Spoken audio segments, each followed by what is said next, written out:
आज 1.5 करोड़ से अधिक हिंदू जिस तरह से प्रताड़ित हो रहे हैं, जिस तरह से उनके जान माल धन इज्जत असुरक्षित है, उन पर हमले किया जा रहा है, उनकी इज्जत लूटी जा रही है। नरेंद्र मोदी को शीघ्र से शीघ्र बांग्लादेश को अपनी गिरफ्त में ले लेना चाहिए। आज पूर्ण बहुमत होता तो मोदी जैसा आदमी कभी मौन नहीं रहता। अभी हमारे साथ महंत अशोक कुमार दास जी हैं, जो बांग्लादेश के हालात पे जो है अपनी बातों को रखना चाहते हैं। सबसे पहले स्वागत है आपका।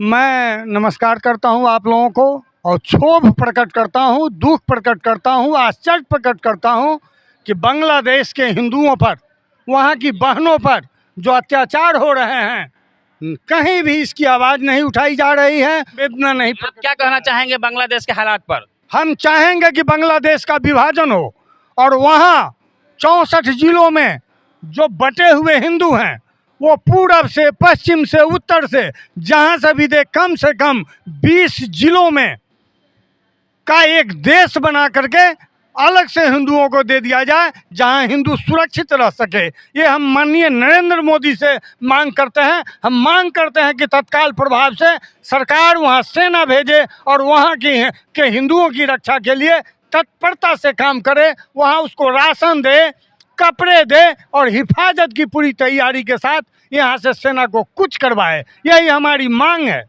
आपको क्या लगता है, जैसे कहा जा रहा है कि वो स्टूडेंट का प्रोटेस्ट था, लेकिन क्या 2 महीने के अंदर स्टूडेंट का अगर प्रोटेस्ट होता तो इतना बड़ा बात हो जाता कि वहाँ के प्रधानमंत्री को हेलीकॉप्टर से भागना पड़ता? आपको लगता है कि क्या ये स्टूडेंट का प्रोटेस्ट है? ये बिल्कुल झूठी बात है। और सारी दुनिया में जो उपद्रव हो रहे हैं, वो किसान के नाम पर आंदोलन हो, विद्यार्थी के नाम पर आंदोलन हो, आंदोलन के भीतर एक आंदोलन, एक जिहाद छिपा हुआ है। और जो लोग भारत के भीतर गद्दार हैं वो भी चाहते हैं कि बांग्लादेश की स्थिति भारत में भी हो। इसलिए भारत सरकार यानी आदरणीय नरेंद्र मोदी को पूरी ताकत के साथ मुकाबला करना चाहिए इन गद्दारों के साथ। और बांग्लादेश और पाकिस्तान भारत का अंग रहा है, आज भी है, और वहाँ के हिंदुओं की सुरक्षा करना भारत का कर्तव्य है। जिस तरीके से कहा जा रहा है स्टूडेंट का नाम लेकर के जो इस चीज़ को लिपापोती करने का प्रयास किया जा रहा है, आपको लगता है स्टूडेंट प्रोटेस्ट में जो है हिंदू लड़कियों के साथ इस तरीके से अभद्रता किया जा रहा है? क्या स्टूडेंट का प्रोटेस्ट कहीं से लग रहा है? ये बौद्धिक गुंडागर्दी है, ये बौद्धिक गुंडागर्दी है। ऐसी भाषा हमारे हिंदुओं के अधिकार को रोका जा रहा है। सारी दुनिया में कोई भी देश बोलने के लिए तैयार नहीं है। नेपाल की हालत देखिए, भूटान की हालत देखिए, श्रीलंका की हालत देखिए, पाकिस्तान की हालत देखिए, अफगानिस्तान की हालत देखिए, और आज बांग्लादेश की हालत देखिए। आज वहाँ का प्रधानमंत्री हसीना हमारे यहाँ शरणागत है और यहाँ के मुसलमान कहते हैं कि मैं सुरक्षित नहीं हूँ। यहाँ के भी हिंदू सुरक्षित नहीं है।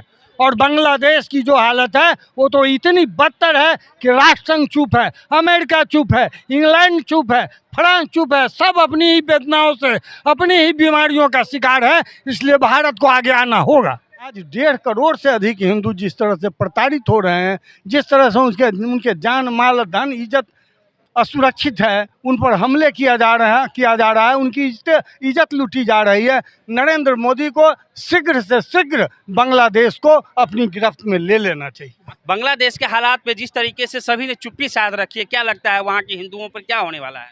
वहाँ के हिंदू पर अत्याचार हो रहा है, वहाँ की बेटियों पर अत्याचार हो रहा है, हमारी बहनों पर अत्याचार हो रहा है।